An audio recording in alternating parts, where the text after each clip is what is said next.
Be careful. He's and Scott Higgins, both of them coked up out of their minds.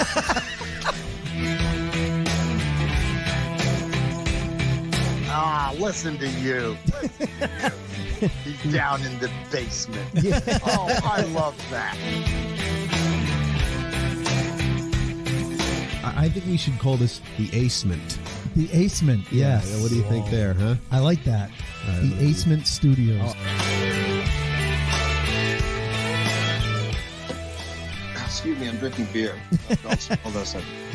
We usually drink bourbon on our end. Yeah, when we right. do the podcast, so That's all right. feel free to enjoy yourself. Yeah, exactly. You shoot an 8-ball if you want. We don't care, as long as it's good stories.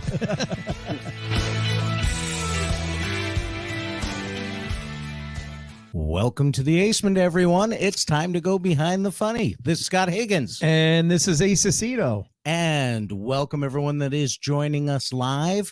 If you are listening, if you have downloaded us, thank you so much. While you're listening, just smash that 5-star button for reviews. Smash it. Smash it. Smash it. Because we could use the help, and that is a great way to help the podcast. Yes. Is to hit that 5-star review. Throw down a quick sentence, say how much you enjoy the podcast, and it helps us get out to other people. That is a great way to really help us out. So if you can do that, we'd appreciate it. Tell a friend, obviously, is always a great way to share us as well. Yes. And tonight's bourbon date, Bourbon date. we brought in a couple of dates. One of them is we're doing sloppy seconds. Yes, we're basically doing everything but the kitchen sink. Yeah, we're having a little orgy over here. We're finishing up our Woodford's Reserve double cask. And there was enough for the first pour there, and then we're going back to the Old Elk, which High is Karate. Yeah, High Karate. Old Elk, which is like the Old Spice of bourbons. Yes. So Clinkies. Cheers, my friend. Cheers. I love Wednesday nights. Me too. So we got a great episode for you guys tonight. Unfortunately, this is the last episode I'm doing because I have to take next month off. Okay, whatever. For October. No, you mean Scottober? Oh, God. Yeah, we got a great month lined up. Why did it come up so fast? Yeah, because I've been talking about it for 3 months. But listen, even tonight's episode has a twist to it, where it's kind of a great lead-in into October. So we're recording this in September. Good, I'm glad you planned it. But the audio version will actually come out in October. And I've wanted to get this guy on for a long time, because this is one of those guys that when I first started at Periwinkles, he was already there. He was established. He was in that group with Charlie Hall and Frank O'Donnell. You've mentioned his name before, yeah. And very, very funny guy, a little more confrontational as a comic, which I loved, because I was too much of a pussy to be able to do this. But he would get in people's faces. But then he's done everything. And we're going to talk to him about it. But he started a one-man show called Father Misgivings, which was all about growing up and being Catholic, but it was in a slant of him teaching, it was almost like late night catechism.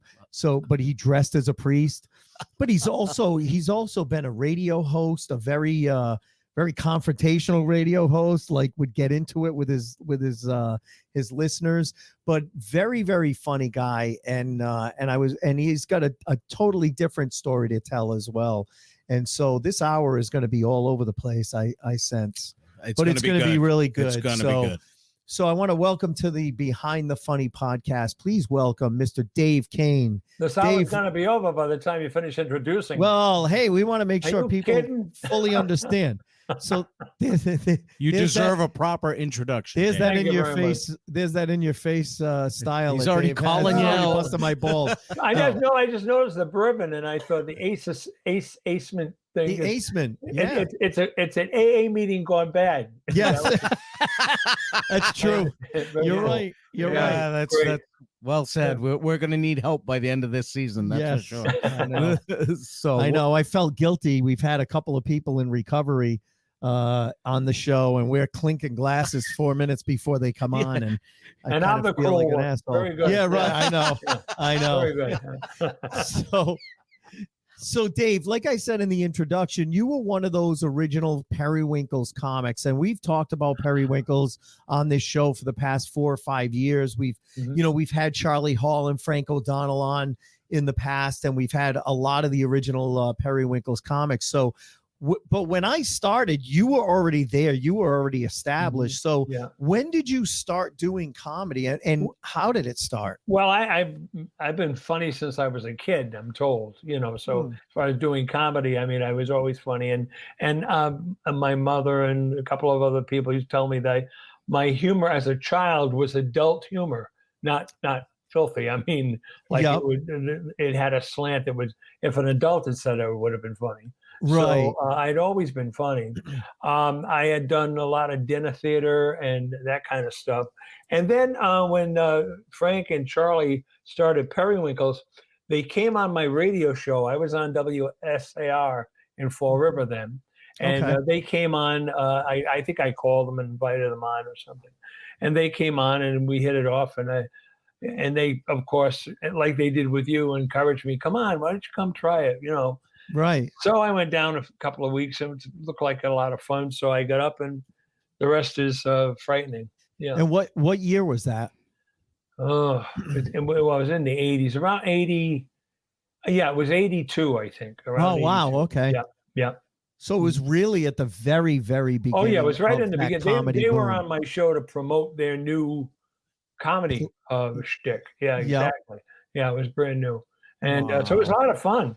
And of course, it's been a long time. Yeah. Oh, wow. Yeah. So what made you get up? So it was really Charlie and Frank that made you try it? I gave it a shot, and you get up and ad-libbed a few things. I really didn't write anything. Yeah. There is one story from Periwinkles that I'll jump right to because it's one of my favorites. And it's very real. Periwinkles was owned, as you know, by Mike Kent. Yep. And Mike Kent was an interesting guy and still is. And one night I came in and all of the comedians were talking to each other and they looked very upset. And Charlie came up to me and said, okay, he said, I got to tell you something. He said, there's a new rule here at Periwinkles, the no F word rule. You couldn't say the F word anymore. Really? Now, some of these comedians, these young guys, especially the new guys, that was their entire act. Right. You took that when out. You're new. Yeah, especially when you're new. Yeah, they had like 2 adjectives and a verb left. That was it. Yeah, right. And so he and I said, what is this about? And now this is when, remember, comedy was on cable and All everybody was watching it. It was huge. Stand-up comedy was huge. And everybody was using it. Right. And so Mike Kent suddenly decided, I don't know what happened. Somebody said something to him or whatever. So he made that rule. So he said, if anybody does it, he said, they're out. They won't be able to get up anymore. So I said to Charlie, okay, let me go up first. And he said, no. Not you. He's really, he means it. He means it, because Charlie knew, I wasn't having any of that. So I said, bring me up first. So he got up and he did this whole thing.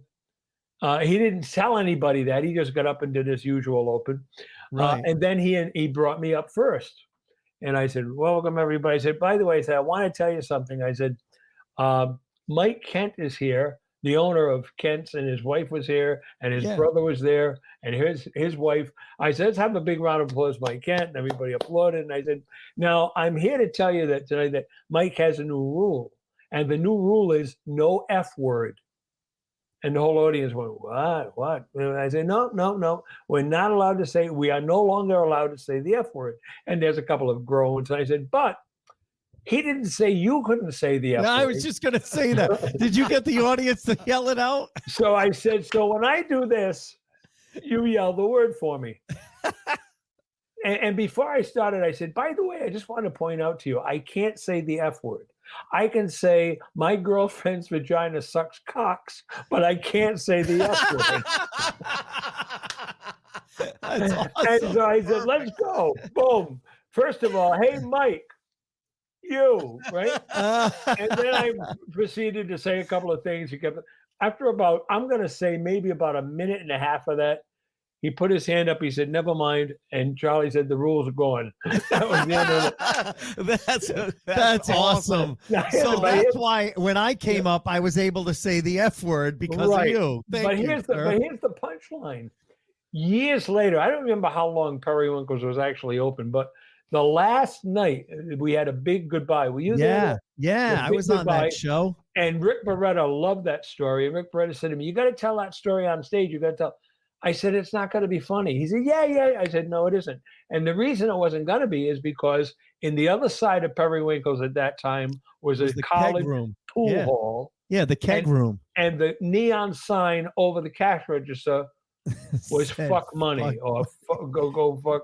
Yeah, right. It was yeah. Oh, time to fuck. That's what it was. Time to fuck. That's right. It was. And I said, so it's not. It's got to be like some ancient joke. It's not going to work. Right. But I knew you guys would like it tonight. Oh my God, that awesome. Is awesome. Yeah, I think I still have. I have the menu from Periwinkle's from that final night. I think I had every comic on the show sign it. And I think it was Frank O'Donnell that wrote on it. "This fucking sucks, Frank O'Donnell." Oh, yeah. I guarantee we were devastated when that you have it somewhere. Of course I do. It's probably in the other, right in that closet, right there. Oh yeah. Yeah, but it was time. It was time. You know. I get it. Everything has its time.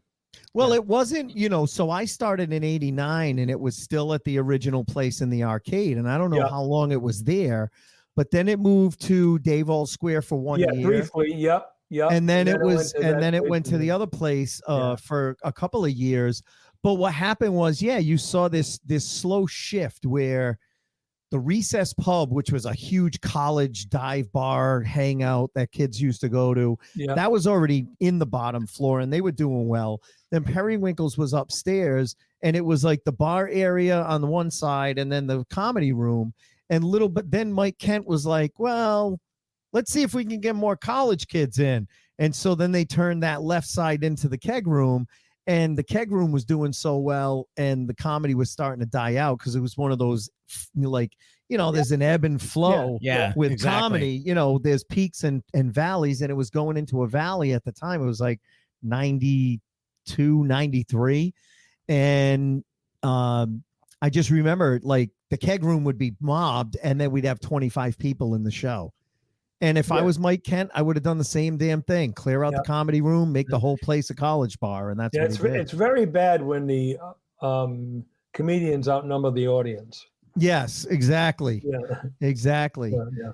And the sad thing is I've talked to Charlie recently about it. I said, the great thing about Rhode Islanders though, is they're so big into nostalgia that if you open back up a club and it doesn't even have to be at one of the original places, just open up a comedy club in Rhode Island called Periwinkle's and have the original people there. And it would kill right now. I think it would kill. I don't know. Maybe, I don't know. Half the audience is dead now. You got but the half that's still alive, I think would still come. Yeah. And they could as bring long as it wasn't now. in downtown Providence, I think they would. If it was in Warwick or Cranston, I think you could get people. I think you would draw people and you could build an audience. Absolutely. With something like that. Because they're all the people that are our age. They're in their 40s, 50s, and 60s, and they still love comedy. And they would come out to see comedy if they could see those people that they used to go and see. Brings them back to when they were in their 20s. The funny part is about that. I was thinking about that this afternoon because I was thinking a lot of these new comedians, younger comedians, people like Scott, have no idea who the hell I am. You say, "Oh, we're gonna have Dave Kane," and I can hear people everywhere going, "Dave who?" Yeah, right. Because things just change. Yeah. No, you're right. You're right. But it also depends on where you've been working. Like I'm still working a lot of fundraisers, not as many clubs, but clubs aren't really what they used to be before. And that's not to disparage clubs. They've got their audiences, but it's not the same audiences as what we draw. you know? No, it's right nowadays. You used to be able to go into a club, and if you did great, it would promote you and it would push you up the comedy ladder. Now it seems to be like your YouTube views and your Twitter followers is what pushes you up the Yeah. ladder of fame. Yeah, yeah. You need to Drawing be your own crowd, sure. right. You need to be an influencer online, and there are clubs that I know guys that work the road, and they'll go to try to get booked at a new place, and they ask them, how many Twitter followers do you have? Right. How many subscribers to your YouTube channel Right. and shit Yeah. like that? That's what they want to know, because they want to Yeah. know if you're going to put asses in the seats when you go Right. there. Mhm. Because at the end of the day, it's a business. Now, after Periwinkles, did you continue doing comedy? Well, yeah, during that time, I also do a lot of talk radio, and years before that, actually, I started doing this character you guys are talking about, Father Misgivings. Mhm.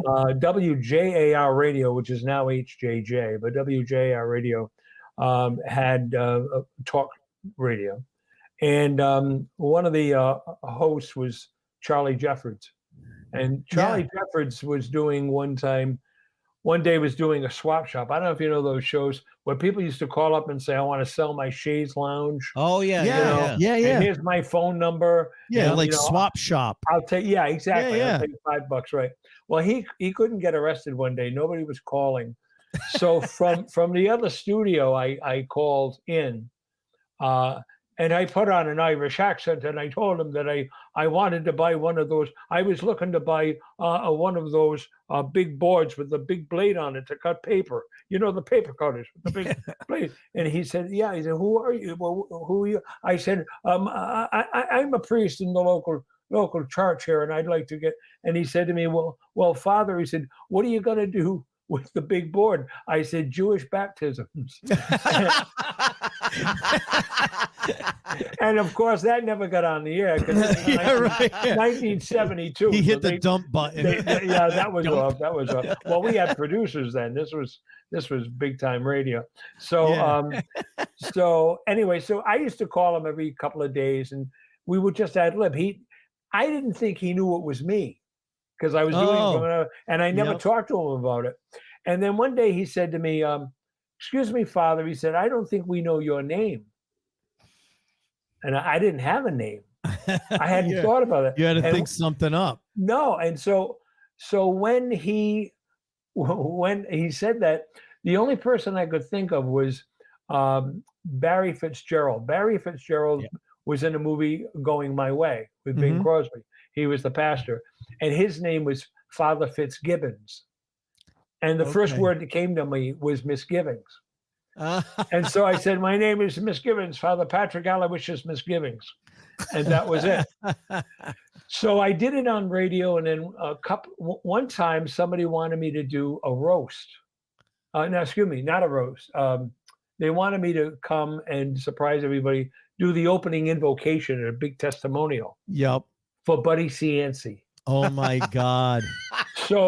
So they, now remember, nobody knows who I am. I've done a little comedy, whatever. I love it. I'm dressed as a priest, and I walked in, and it was in the old, it was a place on Allen's Avenue. Used to be a big hotel, the Sheridan. Oh, yep. And there must have been 250 people in the place. And I got up and I started doing this routine that I had written. And they couldn't decide. They didn't know if I was drunk. They thought I was a real priest, and they couldn't figure out if I was drunk or being flippant. And then little by little, people started to catch on. Yep. And that's how I started doing it in person. And then one day I said to Charlie, the late night you mentioned late night catechism. Yeah. That was coming into PPAC one year. This is back in 91, 92. And I said to Charlie, I'm thinking of making this a dinner theater, a dinner show. A dinner show, yeah. And he said, okay. So we started to write it. I went over to his place, and we started a couple of days. We started, and he got a call. This was I'm going to say it was in October. Well, we're in October. Here we are. Yeah, right. And he said there was a phone call from Luigi's. Now, he had booked a couple of Christmas shows with Luigi, with the Follies, Ocean State Follies. And they were looking for a couple of another act. They had a couple, And he said, "Oh, I've got a brand new act. Features an Irish priest." He sold it said, before it was written. It was the first day we were writing it. I had, Talk about pressure. and I got 3 dates at Luigi's, Wow. and I was panicked. I mean, Yeah. it was crazy. But here was the thing about it that frightened me. Now, I'd been up in front of people 1,000 times, didn't care. Yeah. But with a dinner theater, and this is something you guys probably haven't thought about, when you get up to do stand-up and you're bombing, it's up. I'm sorry, my time's up. Right. Gotta go. Goodbye now, and you get out. If you're doing a dinner theater and people have paid $45 to have dinner and see you, you better do an hour and a half. Right. Right. So I couldn't say, "Well, my time's up," because there was nobody to follow me. I was it. Oh, And that's what frightened me more than anything, because I Right. didn't mind bombing. If I bombed, I bombed, but Right.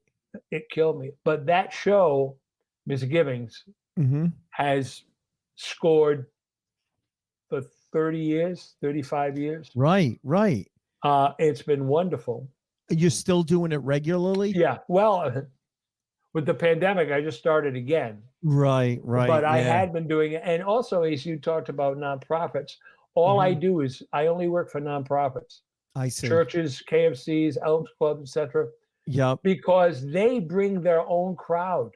right. Right. They Exactly. bring their own people. You don't have Right. to go out and Wait, hustle people Kentucky off the Fried street. Chicken is I a was- nonprofit? You I know, it's beat me really to the awful, yeah. punchline, Well, you yeah, bastard. but the nice thing is I'm a breast man, so it doesn't matter. If he's Yeah. fine. Oh, I tell you. Hey, I like the thighs I don't want myself. to tell you. Oh, Personally. yeah. How late do you stay open? Yeah. So that's what I've been doing. And then Right. 2 years ago, my wife has been bugging me, and Charlie were bugging me, because a lot of people had seen the show. Some of them had brought it back 3 times. Yep. And I said, "Geez, you'll be able to lip sync this thing." Right. Yeah. Right. And they were saying, "Well, have you got anything else? Have you got anything else?" So I came up with this new show, and it's called, well, it's not new, Jokes My Irish Father Told Me. Okay. And it's just an evening of me telling jokes my Irish father told me. Like Eh, street jokes, like just jokes. Well, my father had a way, whatever happened, if something happened, my father, that reminds me of the time. Oh yeah, yeah. And he'd be Yeah, off and everything running, started yeah. with Yeah. yeah, right. They're all clean. They're all, Mhm. occupational. They're all, and we just would have a really good time with it. Of jokes like, my father said to my mother one time, "Margaret, why is it that God made you so beautiful and so dumb?" And she said, "Well, I'll tell you." She said, "The Lord made me beautiful so you would be attracted to me. The Lord made me dumb so I would be attracted to Just you." for you. That's awesome. Stuff like that. And it's stuff like that. And it's a lot of fun. I mean, I just sit on a chair Yeah. and reminisce. I talk about my mom and my being poor, brought up poor, Mhm. and how my mom taught me that she was very clever. She didn't want me to feel that we were poor, so she told me that when the ice cream man came around, if he was ringing the bell, it meant he was out of ice cream. Oh, really?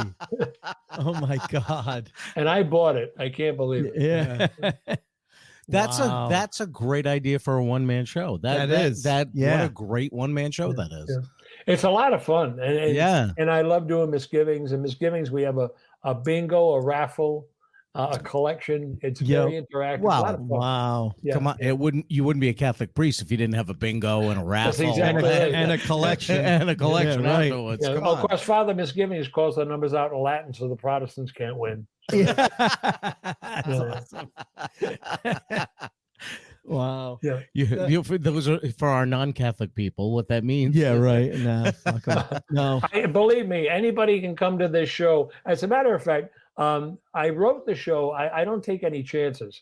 I explain everything before I get to the punchline. Right. I mean, I don't. One night now I always pick a guy to do the collection, and I picked a guy one night out in White's, Westport. We had about Yeah. almost Oh, yeah. Yep. almost 300 people in the room, and Yeah. I brought him up. And I said to him what Father says to every person he deals with: "Are you Catholic?" And he said, "No." And I said, "What are you then?" He said, "You really want to know?" I said, "Yeah." He said, "I'm a Jew," and he hit it like that, and the whole audience went, you know. And I said, "No kidding, a Jew. My boss is a Jew. Jesus of Nazareth. Do you know him?" Right. Yeah. Exactly. And then all night I just explained everything to him, so it worked out good. That's our friend Robin just said, "I'm Jewish and completely lost." Yeah, She would need the explanation then. yeah, that's at the okay. show. It's safe That's to come. all. Mara. Yeah, exactly. So do you feel that that show has aged well over the years that you've done it? Oh yeah, it has. I'm surprised. You know, I've made very few changes to it. Just a couple of little things. Yeah. On a serious note, the only thing I don't mention at all is the word altar boy. Yeah. Which makes sense. But when it started, I had a couple of silly altar Yeah. boy jokes, you know, Right. about how I used to have to lecture them on self-abuse, you know, and it's too bad. It's too bad because at that age, it's about the only thing you're good at, you know. But as soon as the crap hit the fan, Right. I took the reference out, not because of the material, but because I didn't want to bring the audience's thought process to that. Even though you're not addressing that, Exactly. that's automatically where they're going to go if they hear a priest talking about altar boys. Right. And this priest, Father Misgivings, was created and devised by me from the priest that I grew up with. Okay. I was an altar boy. At one time in my life, I thought about being in the priesthood. And I have great memories of these guys. And so the priest that I do is one of those, not one of the other ones. Right. Yeah. Right. Oh, that's good, because unfortunately in today's day and age, we have to kind of rethink. You know, I started 20 years ago, Ace started 30 years ago, you started so long ago. You got to kind of rethink some things that you were doing. Yeah, you really just 10 years ago, never mind 20 and 30 years ago. Yeah. Yeah, I have a reference in my in Misgivings about God's hand in your life, and one of the things I say, people say that God isn't, you know, around them. I said I used to say that's like lamb chop trying to prove there ain't no Sherry Lewis, you know. Yeah. Right. And now I changed it to, well, I tried to change it. That's like Kermit saying there ain't no Jim Henson. Yeah. Right. Only the first night I did it, I forgot Jim Henson's name. And the audience had to tell me. Yeah. Now you got to go up and say that's like Peanut trying to explain there's no Jeff Dunham. You know? Well, that was you the got to thing, keep going further and further. That really was a problem because people don't know readily the names of ventriloquists. Right. I could have used the guy Terry Fader. Yeah. But I think Jeff Dunham is a little bit better known, and his characters are better known. But I have also older audiences too. Right. So yeah, I that's tried to true get something everybody would know, and I couldn't think of any. And then somebody suggested Henson. Kermit. I thought that was pretty good. Yeah, that makes sense. Yeah, right. Who was the one that was on all the time in the late 70s? Was it Waylon Flowers and Madam? Oh yeah, Waylon. I pull that reference that out of your ass. I love that one. That was great. Remember her? Oh, yeah. I loved her. Everyone remembers her. Of course. Yeah. Of course. She looked like Carol Burnett when Carol Burnett was that old time actress. That was I'm ready for my close up. Yeah. She was awesome though. That was great. I hope I get a chance to see one of these shows. I love both of those concepts. Father Misgivings and the Irish show, because they've been very good to me. I'm very happy. No, that's awesome, and I'm glad you're still out there doing those, because that's the type of things that I appreciate, is someone that puts together a one-man show like that. That's good stuff. Good. So before you were doing that, had you ever had we always ask our guests about wow moments. Did you ever get to open up for someone that you had always idolized, or Well, I've opened up for a lot of people. I've opened up for people that younger guys and ladies won't really appreciate. I opened Jerry Vale Oh, wow. Yeah. And Al Martino. I opened up for them Singers. twice. Yeah. Oh, I'll tell you my Art Garfunkel story too. But Jerry Vale was really cool. Larry Bunoff was, after the tent closed, he was doing some stuff at PPAC, and he called me one day and asked me if I would open for Jerry Vale and Al Martino. Now, I had already opened for them like 4 months earlier at the tent. So I went, now this is not as Misgivings. So I just did some stand-up. Right. And he said to me, I need 8 minutes. Yeah. He said, I need 8 minutes. I said, okay. Very specific. Yeah. All right. Okay. And I'm in radio. You tell me 8 minutes, it's 8 minutes on the nose. You know? Right. Right. Exactly. So I said, okay. So I pulled 8 minutes and I went out there, and during my entire act, of course, you hear the audience, pardon me, excuse me, pardon me, that's my seat. Excuse me, pardon me. Yeah. Right. Oh, pardon me. Oh, I forgot my ticket. Hold on. Oh, do you want popcorn? Yeah, you want pop? Yeah, exactly. Oh, my foot. Don't you stepped on my foot. So yeah. So anyway, I did the 8 minutes. I said, well, my time is up. Stay tuned for a great show. Thanks very much. Goodbye. And I walked off stage, and the curtains were pulled out a little bit more. And behind stage left curtain was Jerry Vale. He was standing there waiting for his music to start. Yep. And I walked by him, and I just nodded and smiled. And as I walked by him, he reached out to me and grabbed my arm, and he pulled me back. He said, "You work very neat." Very neat. Yeah. Thank you. That meant you stayed. That meant you stayed on your time. I was gonna say, is neat as in you were, that was a cool thing you did, or neat as in clean? Like neat, like timing. I think neat. Well, yeah, I think it was the timing deal. Yeah, of course. It was cool though. And the year, now my misgivings thing, I won't go into a big whole thing, but the Father Misgivings thing, when it first started, I had a whole deal with cellos. And some black belt Catholics who hadn't seen the show decided they were going to be upset, and they raised hell with cellos. And the Providence Visitor, really? Of course. And cellos fired me. And the Providence Visitor wrote stuff that was absolutely lies about the show. Yeah. Wow. So I sued the diocese. Did you really? And I sued the Providence Visitor. Yep. And it took 15 years to settle. The diocese was going first, and then the Providence Visitor. I beat them too, and I got myself a piece of change. Wow, good for you. And the funny part is that this week, and we're doing this in September, and this week, the equivalent to the Providence Visitor is the Boston Pilot. And they're doing a feature story on me on Friday. Are they really? Yeah. Because I've had a lot of good times with in Massachusetts and Connecticut. KFCs love me. Rhode Island KFCs won't hire me. Really? Wow. Yeah. Wow. So that is crazy. It is nuts. It's crazy. So it goes on. So the year that happened. The week after I got fired from cellos, there was a big story in the Journal. I mean, I had a big centerfold picture of me at cellos, and the next morning was the headline, Kane fired from cellos. Wow. And Larry Bunoff called me and said, you want to open for Art Garfunkel? And I said, have you been reading the paper? Yeah, right. You sure you want to do that? Yeah, has anybody told you this? He said, that's why I want you to come. Come on. Right. I said, okay. So I went, and they put my name up, Father Misgivings, under Garfunkel, open, right? And he said to me, I said, how much time do you want me to do? He said, 45.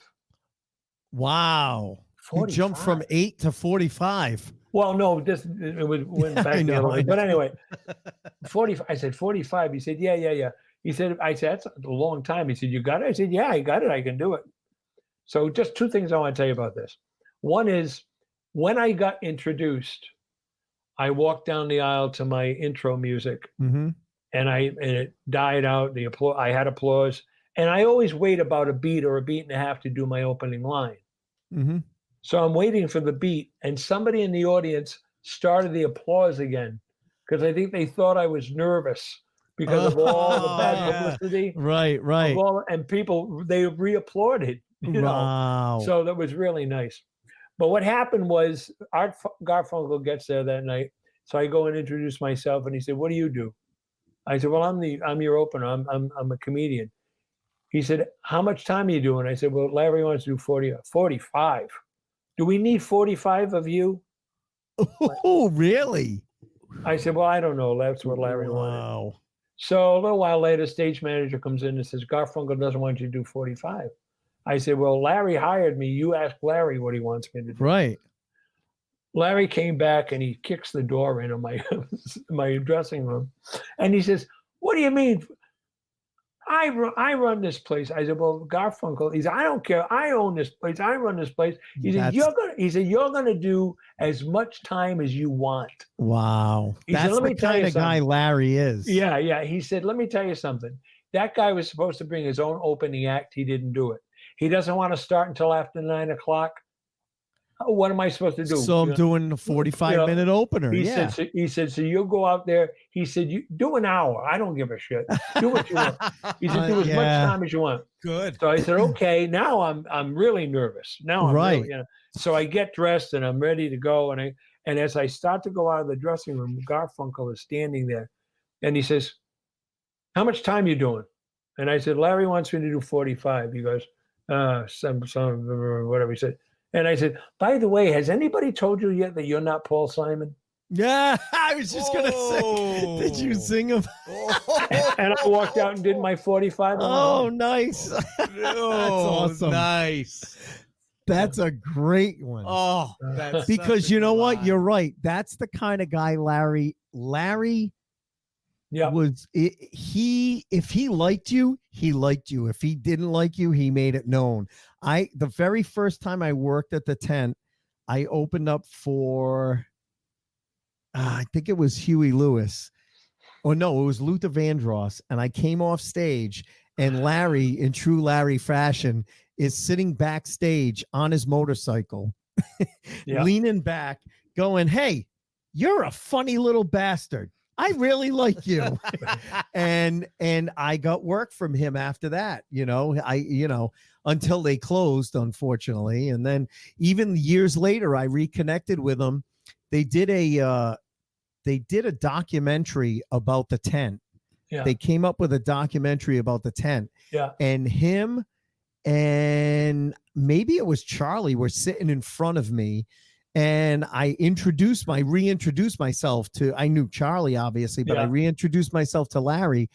And after that, he belonged to what's the golf club that's near Goddard Park? Wanamoisa. Yeah. Wanamoisa. He belonged there. This was before he moved back to Arizona, or moved to Arizona. He belonged there. He was like, "I want you to book some comedy shows for me." And he was so awesome. It was so funny though. I hired Tom Stewart, newer guy. You probably don't know him, but No. he was the traffic reporter on Channel 10 Yeah. for years, and then he started doing stand up. And he has this joke about lesbians, and Larry in the back of the room, and he had told us, "You got to be somewhat clean, and we were like, "Oh yeah, we'll be clean." And Tom gets up and starts doing this joke about lesbians, and Larry is like pulling his hair out in the back. and I go, "Larry, what's the matter?" He goes, "This club just started letting gay people in, and now we're doing jokes about lesbians. What the fuck, Ace?" And I go, "I didn't know he was going to do that. I didn't know any of that." But I went up to the president after, and the president was like, no, everything was fine. I'm like, "Larry, did you hear that? It's okay, But that was the type of guy he was. If he liked you, man, you were in. Yeah. And it was great, Yeah. That's awesome. You never know. I at Periwinkles. I mean, Charlie gave me the line that I was the pit bull of comedy. Yeah. And I never thought I was that bad, but I do remember a couple of nights when I said to Charlie one night, because I started on a couple of people, and I said to Charlie, "I'll get to my act anytime now." Yeah, right. 10 or 12 minutes on the people that came, Well, but no, you know what it was? You were fearless. So if someone was dumb enough to heckle you, you just went after them to the point where I never saw you lose a heckle contest. If someone heckled you, you put them in their place and Well, they shut up. I try to tell them, listen, I do this for a living. Right, You're not gonna right. win this one. Anything you think you've thought of, I've heard. I've already heard it. You know, I used to have one thing years before I did comedy. I did record hop. You remember record hop? No, you don't. No. You know what discos are? Yeah. Yeah, Right. Oh yeah. Well, I used to go to lounges Mhm. and play oldie music, oldies, 50s oldies, 60s oldies At disco clubs. in the lounge. And people Yep. would come, they drink, they dance, they love the music. And in between I would do shtick. Yeah. You know, I would say Oh, right, right. I would do humor. Yeah, I'd make a joke and then the music would come in, you know, like a disc jockey show, you know. Yeah. Yeah. But I worked a lot of tough clubs. And what I always did was I would look and find the biggest, meanest, nastiest looking biker Mhm. I could find. And I'd say, what's his name? And they'd say, that's Buzz. Tiny. Yeah. Yeah, Tiny. Yeah. So I'd say, by the way, everybody, I want to, Buzz is here tonight. Hey, Buzz, let's have a big round of applause for Buzz. Everybody. And he's looking at me and he's got this daggers. Yeah. And I say, I want to thank Buzz because when I got here tonight, there were no parking spaces. And Buzz was kind enough to clear a space for me by eating a Buick. Yeah. Yeah. And everybody would roar and then he'd be all puffed up, you know. Right, right. You know, I ate a Buick. Yeah. You know. Yeah. And then after that, if anybody gave me any trouble, I'd say, hey, Buzz, you want to Yeah. talk to him? Take care of this guy Yeah. for me. Right. Exactly. Yeah. So I Yeah, only that look was- stupid. Yeah. It was kind of it was kind of the equivalent of like when you go into prison, you beat up the biggest guy. You just got the biggest guy on your side by making fun of him, but not making fun of him. It you just know? reminded me of the time we went into the ACI and did a Yep. show. Charlie and Did Parada book that? no, Probably, no, yeah. no, he didn't. No, he didn't. But it was really funny. Now, people who are not performers won't get this. Yeah. But the second show is always lousy. Oh yeah. Oh, Yeah. You can kill No on the matter first where you show. are. Yeah. Yep. Well, in the prison, they asked us to come, so we went. And the first show is at 6:00. Yeah. The second show is 7. So we were laughing, you know, well, we don't have any trouble with the 7:00 show here. Yeah. With the second show here. Well, second show died. I mean, we died. I couldn't get over it. We were laughing all the way home. Mhm. The second show died. Oh, of That's course. crazy. Even nobody out of appreciated prison. it. Yeah, that's just. No, we So- get it. No, I know So- you do. Yeah. So we want to get to Right. the other part of your story because we have talked about this, you know, for a time. Speaking of John Parada used to book an open mic night at the Station nightclub, and that's actually It was where, actually Flinzo. Mike Mike Flynn. Mike Flynn used to book it. I'm sorry. Yeah. And that's actually where Scott and I met, was doing Okay. an open mic on a Wednesday night there. Wow. But you know, so we've talked a little bit about it, and you obviously have a much more personal story than we do. We just, you know, did comedy there. So tell us a little bit about what happened. Well, of course, most people I think know about the Station nightclub fire. Yeah, 2003, Right. 18 years ago. February. Yep. February 20th, it was the 4th largest nightclub fire in the country's history Yep. in Rhode Island. Was originally a P. Brillo's, and it sat 60 people. There were over 400 people in there that night. Right. Yep. And our son, Nicky, who was 18, Yep. his band was supposed to open for Great White on Friday night, and Mhm. he went on Thursday to check out the room. So he hadn't played that night. He had played there Oh. on New Year's Eve. He had played, Yep. his band Shrine had Mhm. played on New Year's Eve, and then he was going to open for them on Friday. And he went on Thursday, and that's when the fire started. Right. And this kind of ties into two of you things that you were talking about Mhm. before. One is that on Wednesday night or Wednesday afternoon, I was taking him to his girlfriend's house, Gabby, and I found out he wasn't getting much money for that gig, and I was giving him the lecture. You know, Nick, it's show business. Got to Right. get your bucks. If you do it for free, they'll let you. You know. Yeah, Right. Dad, I know, rolling his eyes. And And when he's probably looking at it as, yeah, but I'm opening for Great White and it's exactly. exposure and it's this Yep. and yeah. Yep. And when we got to his girlfriend's house, I said, honey, I didn't mean to pick on you, but I don't know why you'd sell God's talent so short. And he Mhm. gave me a hug and a kiss. He said, Dad, because the show must go on. And he got out of the car. Mhm. Those are the last words he spoke to me. 2 days later, the next day was Thursday. And then 2 days, I had a Saturday night, I had a misgivings to do. There were 250 people coming Wow. to a show. And I was not going to do the show. And then I remembered Nick's words, the show must go on. And I went and did the show. Wow. Wow. And there's a lot to be said for shock. There's a lot to Mhm. be said for, How rote. it gets you through. Yeah. And Charlie Hall came that night. Now, I didn't, after I started doing Misgivings, I stopped using an open. So, but then Charlie came that night to support me and he Mhm. opened for me we didn't tell anybody, of course, Right. about that until the end of the show. Hmm. But I'll never forget Charlie showing up and his support that night was everything to me. Yeah. Very important. Yeah.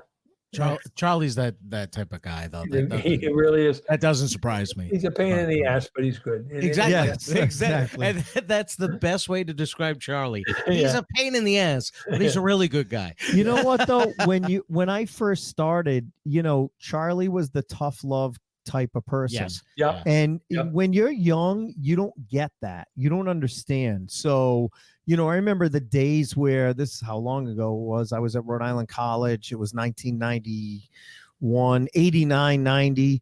And I had a pager and I get a page from Charlie and I run to a phone booth. I'm like, Charlie Hall's calling me. Yeah. And, you call him back and he's like, Ace, what are you doing tonight? And I'm like, nothing. He goes, can you come down and do a set? I'm like, yeah, absolutely. And then you go down that night and he just look at you and he go, what are you doing here?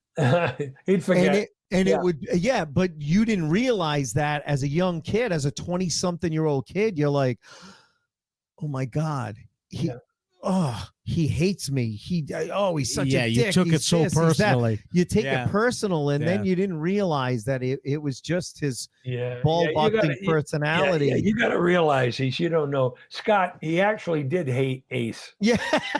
Oh, no, I knew that. Charlie's always been very cool to me. Yeah, but he's just a dick to me. Yeah, right. He doesn't like Ace at all. No, but I worked with him this past weekend, and it was, it was awesome. Actually, the past 2 weekends, and now that he needs rides because he doesn't drive, I'm an awesome guy to him. The very first time I ever worked with Charlie was on a John Perrotta show, and John introduces me to him, and he goes, Charlie, this is Scott Higgins. He's from Connecticut. He's a really funny guy. And Charlie goes, yeah, we'll see. And he just walks away. And he walks away. That's the thing. And I'm like, holy shit! This guy doesn't even know me. What a dick! Yeah. So when you learn about him, you find out he's really an ass, an awesome guy. Yeah. Well, so I started. So he was there. So here's the thing about the 41. Scott, you'll be interested in this because I know you know nothing about it. So it'll be fun to tell you about it. Beginning the day after the fire, our son started to send us messages and signs that he was okay, that he was fine, that he had survived spiritually, and that he was safe and sound. A year before Nicky died, he wrote a play called They Walk Among Us. The play is about teenagers who die and come back as angels. And he has let us know. And Nicky had a thing for the number 41. He didn't know why. He'd get in the car with us and say, Dad, look, it's 241. And we'd see a license plate. Dad, 4141. We couldn't figure out what it was or why. When Nicky passed, he was 18 and 23 days, 41. The station nightclub is at latitude 41.41. Wow. The fire call box at the station is 4414. Wow. And on the cover of my book, 41 Signs of Hope, is a picture of Nick. And It's a sketch that Charlie Hall did, and Nice. it is from a videotape we found a year after he passed. And in the videotape, his mom's holding him. He's about 4 months old, and he has a little baseball uniform on, and the number on the cap Is 41. is 41. Holy shit. Wow. And it goes on and on and Wow. on. We have had tons and tons and tons of signs, music, feathers, coincidences. We have a picture of Nicky standing behind Joanne, his mom, 2.5 years after the fire, and he's standing behind her on Really? Thanksgiving. I'll tell you one of my favorite stories. Nicky loved to tag Christmas trees. Mhm. So one year we were tagging a Christmas tree after Nicky passed, and my wife worried that Nicky suffered in the blaze. She worried that he felt the flames. It Mhm. drove her crazy. Yeah. And every medium we went to said to us, "No pain." That was the phrase they used, "No pain." Right. When we asked, they said, "No pain." When we didn't ask, they'd offer it, "No pain." Still this day, we're tagging the tree. She's in that mode, and she's very upset. And being the kind, gentle, loving husband that I am, I was screaming at her. When are you going to get it? How many times has this kid got to tell you? No pain. Every medium we've been to, no pain. Robert Right. Brown, no pain. Cindy Gilman, no pain. Roland Comtois, no pain. Lisa, no pain. We get in the car. We're going up Breakneck Hill Road in Lincoln. And I said to her, "Joanne, what do you want the kid to do? Put it in writing?" And as soon as I said that, a car coming from the other direction had the vanity plate, "No pain." Are you kidding me? Yeah. Holy shit.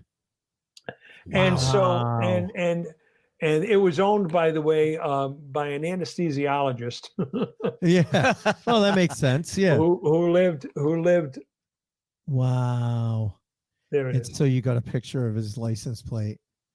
That's amazing. Yeah, we got permission from him to run it. Yeah. And he lived about a half a mile away from the Christmas tree farm.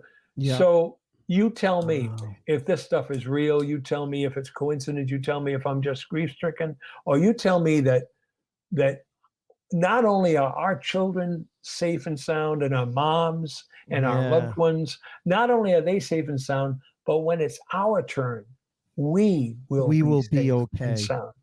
Right. In Nicky's play, the last couple of lines in the play, Grace the angel, one of the angels, says to the boy they're trying to help, "In the end, everything, and I do mean everything, will be just fine." And the last line in the play is, "Do not fear to hope." So we put that on Nicky's headstone. Do not fear to Wow. hope. How prophetic that he wrote a play That's what I was thinking. about yeah. teenagers Yeah. who pass. It's almost as if he was leaving, like, yeah, you Oh, yeah, he can't ignore definitely these is. things. He was He leaving a gave- message for everyone. Right. He gave, You this is know? a kid that took 4 guitar lessons and wrote 50 songs. Wow. And the day before the fire, he gave his guitar to his girlfriend, Gabby. Really? Wow. There's too So he many knew things to on just some say level. coincidence. No, you can't. There's too many things to you just can't say say it's just coincidence. coincidence when there's that many Yeah. things. And it's even like, obviously we've talked to Frank O'Donnell about his loss Yes, and his yes. daughter, and Yeah. and here he is. He's seen all these coincidences of butterflies. That's the Yeah. big thing. Like And Kerry- he used to get Sparkle too. yes. Yeah. He used to get, what is that? Not Sparkle. What do they call well, you know what I mean. Yeah. The glitter. Oh, glitter. Yes, yes. The Yeah. glitter he'd get. Yeah. And, Out of and- the clear blue, a place where you wouldn't see glitter. right. get it. Exactly. Yeah. So, it really does make you wonder, like, whether you believe in God or Jesus or what, there's something higher than us, Oh, absolutely. And, whether it's and, just energy or Mother yeah. Earth or nature or something. The universe is all tied to each, Yeah, to and itself. I and there are believe- signs. I believe you can be spiritual without necessarily being Yeah, overly you don't need specific to be religion. on anybody's team. Sure. Right, right. exactly. But you Yeah, can still yeah. be a spiritual But you can person. understand that there's something higher Right, than us. Right. Something big, Absolutely. right. And there's an award-winning documentary that you guys can see if you'd like. It's called 41, and Okay. it is it's all about Nick. You see Nicky from the time he's wearing that 41 on his cap to Mhm. moments before he passes in the fire, because we have the fire footage. Footage. And it's on Amazon Prime. Okay. Or just 41. Now there are 3 41 movies. One is about George Bush. Yeah, I other was going to one's- say one's going to be about Bush, right? Yeah, and the other one is about some kid in a motel that finds a hole in I don't know what. And then the other one is about Nick.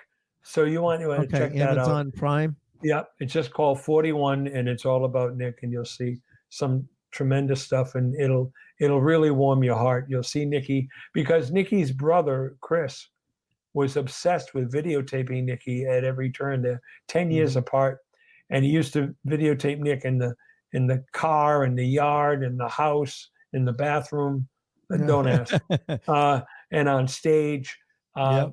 And so you'll really enjoy it, and it'll really lift you and have you understanding that there's something more waiting for us all. That's going to be pretty great. Wow. What a great message. That's What a so. great And is message. Chris And a older? great legacy. 10 years Chris older. is 10 years older, right? Wow, Chris was so he was 27 at the time. right. Chris was the stage director in New York, and Billy's other brother is with the San Francisco Opera. Oh wow. My son David, Nick's other brother David, is an actor and a director, and works teaching challenged adults about theater. So, oh wow. That's so we're awesome. all in it. Yeah. all in some form of theater or Incredibly talented. Yeah, Well, the right. kids have man. talent. Exactly. Yeah, I don't, but the kids have You talent. you just No, you pretend to don't. have talent. I right? just I just say yeah, me too. Yeah. Whatever Well, they say. I'm with him. I do what he does. I do the same thing, just like Ace does. You know, you look at our kids. My oldest daughter went to college for music performance. I got another daughter that's in school for medicine, and here I am sitting at the table. What do? I tell dick jokes on the weekend. There you go. You know, There you go. but Well, I'm somebody's sure got to Dick do it. appreciates it. Somebody's got to do it, right? Yeah, exactly. Well, it's very important. Father Misgivings in the end of his talk, he says that laughter is a gift from God. 100%. Laughter is God's own anesthesia. Because while Yes. you're laughing, you cannot think of a single thing about what you're laughing at. Mm-hmm. You can fall down, break your butt, say, I'm going to be late for work, but that moment when you throw your head back and you first laugh, your mind, your heart, your soul are pure. And it's God's way of putting his arms around you and saying, go ahead, sweetheart, let her rip. I got you covered. Everything's going to be okay. Yeah. Yep. Yeah. It's the Absolutely. best stress relief that there is. And Absolutely. thank you for sharing that story with us. And I hope our listeners definitely check out that 41 documentary, because Yes, please. They'll love it. They'll love that it. sounds Yeah. incredible. And you held up the book and you mentioned the book. And what's the title of your book again? It's 41 Signs of Hope, and it's available on Amazon. Great. And I'll Yep. put a link to the book in the show notes for anybody Hey. that's listening. Thank you. If you're interested in picking up that book, Yeah. amazing story. You definitely want to check that book out. And I think we need to ask one last question, because being a just to performer, bring a little levity to the to being the a guy that's discussion. performed on comedy stages, being a guy that has done the one-man show thing, and this story can come from radio, it can come from one-man show, it can come from comedy, but anybody that's performed for audiences had, as we like to call them, the funny bad gig. Yeah. Yeah. Not so funny Well- while they're happening. Made you, kind of think maybe there's something else I should be doing for a living. But then down the road, when other guys are telling their bad gig stories, you're saying, "Oh yeah, listen to I this got one for you. This is your one-up story when you're talking to other comics." Although our Art Garfunkel shit That was a pretty good. good one. That was a Yeah, good but one. that was not. That was, That That one was I more. have is- You know one what? I- That was more of a shitty bad gig for Art Garfunkel. yeah. If we ever had him on and we go, "Hey, tell us about a shitty bad gig," he'd be like, Oh, Well, there was first, this asshole. "This asshole was opening up Musical for me. tent. Said he was Right, doing right. 45 minutes, and then when I gave him shit, he said, Hey, just so you know, you're not Paul Simon. I'll, That'd be hilarious. Dave, sometime I'll have to tell you my Peter Tork from the Monkees story. Yeah. Oh, yeah. that Very, was a good very one. similar to your Art I'm Garfunkel here. story. I'm here. Yeah. It's so So, amazing go how ahead. people are so impressed with who they are. You know who I just interviewed on the air was the guy who played Peterman on. Oh yeah. Jay Peterman. Yeah, on and I Seinfeld? John, what's his name? Yeah. whatever his name is. Anyway, Yeah. I had him And on, he talks like this. and I can't tell you how excited he was that I would get a chance to talk to him. Really? He was so excited about us. John O'Hurley. Well, he Yeah, hasn't right. done Yeah, much John since Yeah, right. Seinfeld. Yeah. He bought the company. He into the bought Jay Peterman, company. right? Yeah, he did. Good for Which him. was a real company. That's so funny. Yes, Hello, Elaine. Hello, Elaine. That's the other thing I used to do. Ted Knight. Hello, Mary. Hello, Lou. Hello, Lou. Hello, Mary. All right. So you want my story? Of course. Let's hear it. First of all, I want to let everyone, anybody wants to get a hold of me, it's davekane.net. Perfect. I'm going to put that up right now. KANE.net. Okay. Love to help your nonprofit. Okay. Here's my story. And this is very different. And for you guys, Charlie Hall and I one night were asked, and I never did this. I don't know why, but they wanted us to do a bachelor party. Now, and they wanted me to come as Misgivings. Because nothing screams bachelor party entertainment like a priest. That's Well, so the the idea- gay guy. That doesn't fit. Well, the idea was, of course, that they weren't going to tell them that I was a comedian. They were Right. going to tell them Oh, the including priest the- imposter. exactly. So I got up so I'm going to go up. And now all the guys are there. They're all drinking and they're looking at me and they're going, oh, Jesus, what the hell is Jesus? And they're saying I'm an old friend of the father, you know. Yep. And so they've got this whole thing. And so I get up. And my opening line, and the guy's name was Bill. I don't know. Yeah. Kid getting married. And I said, I want you to know that I'm really very excited about young Bill. I remember he couldn't have been more than 9 years old when he come to the rectory. And he knocked on the door and he says to me, Father, he says, I want to be an altar boy just like the other boys. And I remember looking at him and thinking to myself, Jesus, what an ugly fucking kid. So I did that joke and it got the scream of the century. I never heard a laugh like this before. Yep. It went on and they were pounding the table. There was, because of the connection and they knew. Right. But it was just his screams. And when it was over, I proceeded to do some of the rest of my material and I couldn't get arrested. Nothing. They hated everything after that. Nothing. I couldn't follow it. So I did what we talked about earlier. I said, oh, my time is up. Thanks very much. I'm not really a priest. Blah, blah, blah. Goodbye. And I walk off. Right. Charlie gets up and Charlie can't get anything. Oh my God. He went for 9 or 12 minutes, dead silence.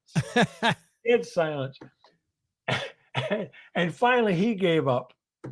And we left. We got our money. We left. And we were in the car. And all the way home, all we did was laugh. How bad it was. And how we couldn't get around that joke. Right. I never expected it to happen like that. Right. And for us, it was a hell gig in the sense that, like you said to God, we were dying at the time. But after there were tears coming out of my eyes. Right. Laughing at that. At how bad it was. Like Right. that. Well, as comedians, we never ever reminisce about. Remember that time I had a great set? No, we That's always not reminisce fun. about, hey, remember that time we almost got killed at a bachelor party? I don't know. You guys are always saying, "Oh, I killed him last night. I killed him." No. Honestly, we don't. We sit there, pick on each other, go, remember that time you ate it, in front of that Elks Hall? Yeah. And those are so much more fun stories to To tell. share. Right. And you know what? I love to watch a comic when he just goes in the hole and just buries himself. But then at the end, he pulled himself out of it. If you That can. is so much more fun than a guy that just does great the whole set. It's like, Yeah. okay, good for him. That was great. But, you know, I'd want to watch a guy have to work for it. Yeah. The audience, you don't like to watch the audience, though, because the audience wants them off the stage. Oh, right, yeah. right. And you know why? It's not because they're not nice. It's because they're thinking, oh, my, public speaking is the number one fear in the country. Absolutely. 100%. Death is number two. Yeah. So when people yeah. say I'd rather die than get up there, they mean it. Yep. And- Exactly. And so they just want the guy off because they feel so bad for him. right. Yeah. Like, They're open like- mic used to be like that, right? Yeah. Oh, Oh, yeah. it up. Absolutely. give it up, please. Oh, give it up. Yeah. Oh, I remember, and I've told this story before, but I remember. Do you remember Greg Wright? Yeah. Skinny Greg Wright. Yeah. He and I did 2 bachelor parties in one night. And the first bachelor party we did, they loved us. They were like, oh my God, you guys should come out with us after. We're like, oh, we're going to do another show. Maybe we'll meet up after. And then we get to the second show. We're doing the same goddamn material. It's the same stuff. Yeah. And literally they were yelling out Fraggle Rock, because if you remember, Fraggle Rock was that Muppet spin-off type show. And at the end of the title sequence, Yeah. they would throw one of the Muppets up into the ceiling fan and it would fly around and then fly off. Well, there was a ceiling fan right above Greg, Oh, and they kept yelling Fraggle Rock, throw him in the fan. And we could not get out of it. I got up after him. It was horrible, to the point where it was one of those deals where they shake your hand with the money in it and they Yeah. go, hey, we're going to walk you out the backstage because they want to kill you. Yeah. and it's like, how did I do the same material in front of 2 different crowds on the same night? at the And second somehow, show. yeah, one Drake, crowd yeah, loved brother. me and the other one hated me. No, it's what Dave said Second show. earlier. Second Yeah, show. second Well, show well, syndrome. Yeah, while you're on the Killing in the first one, they're potting up. Yeah, Yeah. exactly. Oh, yeah, yeah. they're boozing up, right? And they Exactly. don't have any attention span, That's true. and that's really where 100% right. you know what happened to me one time is not to do with comedy per se, but it was funny. I was thinking about this. I was asked to do a speaking engagement at a luncheon, and I had jokes in there that I would pull. Right. So I pulled a joke, and people would laugh, and then I'd start to talk, and there would be a second wave of laughter. And this went on a couple of times, and then I looked, and I realized the organization I was speaking to, there was a table full of deaf people, and there was a signer who was Signing it. right, because she was signing after I There was said a little bit of a lag. so Yeah. there was a tag. All right.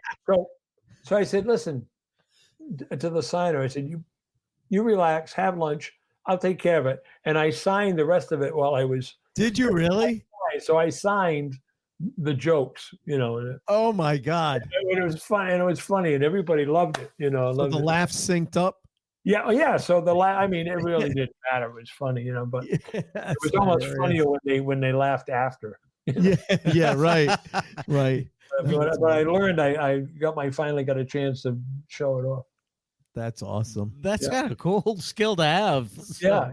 So besides DaveKane.net, which I Yep. have up here, Yeah. what can we promote for you? Do you have any shows booked up in the upcoming month? Yeah, I or- have a couple coming in Massachusetts. Actually, I'm going to be at Foxborough at the Marilyn Rodman Theater in Foxborough on October 22nd. Okay. Friday night with Misgivings. And then I'm going to be up in Greater Boston Stage Theater the October 30th and 31st. Oh, wow. Misgivings Saturday night and Sunday afternoon. Sunday night. Oh, that's awesome. Yeah. So I'll be there. And I'm going to be at the Carriage Inn on Yeah. November 5th. Because the Carriage Inn, real fast, Carriage Inn and I are joining together to do something called Just for Funds. And this Okay. is very simple, very different. What's happening is, when people want to do something, they got to get a room and get the food and get the entertainment. Right. Well, the Carriage Inn and I worked out that they would have one fee. They would get the room, a buffet, and one of my shows. And then For they a would flat they fee. would add money to it Yep. to make money. Oh, So that's all the good. work is done for them. I even supply a promotional flyer for it. Yeah. And it's going to be starting now. They're offering it now. So Mhm. I'm going to be doing Carriage in His Misgivings on November 5th to promote the Just for Funds shows. I was just at the Carriage Inn last weekend know, for a John Parada show, and I love the crowds there. They're always Yeah. good. They're a little bit tough in the beginning. I feel bad for the comics in the beginning because it takes a while for them to warm up after dinner. But once they're warmed up, man, I've never had a bad show there. I've done a few shows there. I was there this past Saturday. It's it was so much fun. It's a fun place to do a show. You know. Yeah. Good. And But Carissa, so- she's terrific. The manager. So is all of your stuff on davekane.net? All of these shows, these upcoming shows? The book, Okay. The movie, the Just for Funds, the shows, everything. It's all on davekane.net. Yeah. All right. Well, listen, folks, we will put it in the show notes, but go to davekane.net. Check out some of these shows. Check out the documentary, especially. And the I book. know I'm going to check out the documentary because I have Amazon Prime and I haven't seen it, but I would love to. Because obviously I really think you'll like it. I was, I, like so many other Rhode Islanders, were one of those people that was going to be there that night.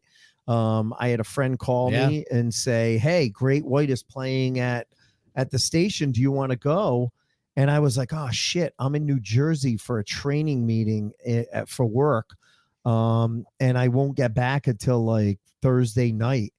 And I think that show was on a Wednesday night, or was it on Thursday it was night. on Thursday It was night. a Thursday So night. no, I was there for the full week. I wasn't getting back until Friday night.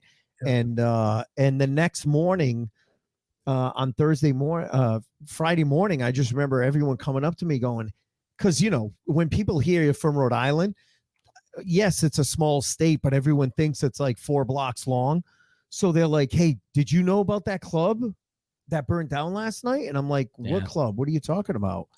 And they were like, "Oh, someplace called the Station." And I go, "What?" They said, "Yeah, it was a Great White concert." I was like, "Holy shit, I was supposed to go to that." Well, if I wasn't here, my buddy Dave wanted to go. Our friends, Tom Stewart, who we mentioned earlier, he was there that night, and he's and he made it out. He made it out, luckily, but I've had people come up to me on the street and say, they were going to be there that night. Their child was supposed to be there, their son, their daughter. I had a guy say to me, "I went there." He said, "I was going in." He said, "And I couldn't find a place to park, so I went home." So I turned around. Wow. Holy shit. Yeah, that's the thing, isn't it crazy? We had talked about it on the comedy night because I had seen them live open up for White Snake in Hartford, and I was like, "Oh crap, I'd love to go see them again." And we were doing the comedy night like the week before, and we said, "Oh, a bunch of us should go to the show," and we just. Comics, we don't plan anything ahead, so we just never got together that night and did it. And it's like, oh my God, it's just, well, Dave, that's an amazing story. And the positive message that you've pulled from it is just, absolutely, heartwarming. And thank you for taking the time to share it with us. Well, That's thanks great for stuff. inviting me. I'm used to Great stuff. I'm really appreciative because I usually have people on that people know. But this is nice of you. Be nice of you to help me. But thanks so much, guys. It was fun. But honestly, our show is called Behind the Funny because we want to get to stories about funny people, but what's behind the curtain? Yeah, what's behind the curtain? What else have they lived through? What else have they gone through? And your story is amazing, not only because of your comedy, but because of what happened. It makes up who in you your are. Personal life. Exactly. It's part of who you are. Exactly. That's important. But So- and again, we appreciate it. So Okay, Thanks, man. thanks again. We'll talk. And All right, remember, we'll I do know it. Art Garfunkel personally, so Yes. show me respect. you guys are very Yeah. close Facebook You're friends. tight. I'm going to write to him and see if he'll come on the show. I'll say, "Hey, Dave Kane said that Dave Kane says, yeah. he could do 45 minutes in front of you on our podcast." No, thanks a lot, Thanks. Dave. We appreciate it. Okay, bye-bye. Have a good one. Take care, Dave. And that was Dave Kane. That was awesome. I told you. You talk about. I'm at a loss for words because he experienced something that nobody should ever have to experience in their lifetime, and he's trying to talk about turning a negative into a positive. You know, But it really is when you get that so many signs like that. That's just the 41 is one thing, but the no pain and the talking about no pain, and then a fucking car saying, what does he got to you. write you a note, and then immediately you see that. Right. You just can't ignore shit like that. That's not coincidence. No. Whether you believe in God or some higher power or just Mother Nature or the universe, there is something out there that steers us to help us understand. No, and I'm glad that, people can get that peace of mind from something like that. But it's not just about just getting peace of mind. Like, it's truly believable. You know no, and I don't mean to diminish it at all. Because, there are people that will believe it and people that don't believe it. Right. But there, like I said, when he was telling that story, there's too many things to just say coincidence. No, exactly. Too many things, going back to that picture of him with the hat, But I'm glad he took the time to share it with us. And what an amazing career he's had.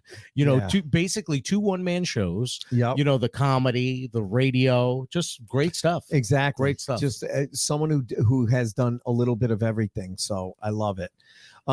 Just to go through a couple of the last comments, our friend Jen said, can't wait to check out davekane.net. Our buddy Mark Shea, awesome show tonight. Thanks, guys. Thank you so much, Mark, for watching. And then our friend Robin, thanks, guys. Another good show. Thank you so much.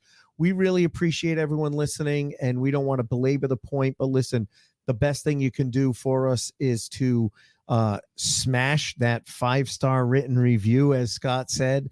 The second most important thing you can do is please tell a friend about us. If you enjoy our show and you know friends that enjoy comedy podcasts, or even, beyond comedy podcasts, just podcasts. Yeah. If you could let them know about us and have them subscribe, we just appreciate everyone listening. We really do. And the engagement that we get. So. Definitely. I think you guys have found that, we love comedy and we like to bring those comedy stories, but I think we also bring some human interest along with it, because behind the funny are real human beings that have had real life stories, and they're funny on stage, but there's a lot of stuff behind the scenes, underlying, and that's what we want you to see and hear is who these people, the real life stories behind these people. So right. Dave, this is one that just kind of caught me off guard tonight with Dave's story, man. That's just some deep shit, man. It is. So, and I'm still. Well, listen, this is only the beginning. So you'll hear this. You've seen it live tonight, but you'll hear this starting in October. In October, we have a great lineup. I'm crossing my fingers. I texted him tonight just to confirm, to make sure he wasn't going to be out of town filming. But next week we have Jason Hawes. The following week we have David Naughton from American Werewolf in London. The following week I'm on vacation, but we're going to have our buddy Tom Stewart come in and talk about his podcast, My Paranormal Story, and his new one. Yeah, it's just going to be you and him. Totally different. Yeah, you can try, but I've already prompted Tom on what to talk about. If he wants me to let him in the and basement, then change that. And then on the 27th, we're working on it. Unfortunately, I have to say we weren't able to get into the Payne house. Are you kidding me? Yeah, because of your schedule, you pussy.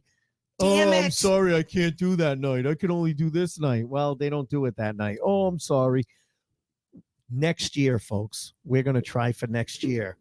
And listen, the Conjuring house is up for sale, and I'm thinking about selling my house and buying it. Did you see what it's going for? Yes, it's not worth what it's going for. No. But if I could get it for what it's actually worth on Zillow, I'd fucking buy that house and make you fucking do the podcast from there every week. This podcast would come to a fast end. Either that or you'd be sending me a link so I could do it from my house. Our friend Jen, I can't wait for Scottober. Oh, shut Scott, up, you must Chad. be so disappointed about the Payne house. How about the Bradley? We should do an investigation in the Bradley. They'd let us do it, right? Absolutely. We'll get Tom. All right. We'll talk to Tom about that. But instead, Tom is working on getting Ken DaCosta from Rise Up Paranormal to come on and talk about paranormal And investigations. if you've listened to and some of previous those- years paranormal podcasts, you've heard Ken speak fucking French to a French ghost I in know. Woonsocket. So know, that was will awesome. be great. Hearing some of those shit ass spooky stories. Yes. So listen, folks, please tell a friend. Please give us the 5-star written review. We really love doing this podcast, and we're really trying to grow our audience. And we need your help. And we need your help. So other than that, Great episode tonight. Yeah, it was Great so much episode fun. tonight. Awesome. Thank you for introducing us to Dave Kane. Yeah. Because I knew he'd be a great guest. I didn't know him before tonight, and I the amazing story, and I really enjoyed that. So thank That's you for awesome. introducing us to You're him. welcome. So I think that's about it. So Yeah. other than that, we'll We- talk to you next week.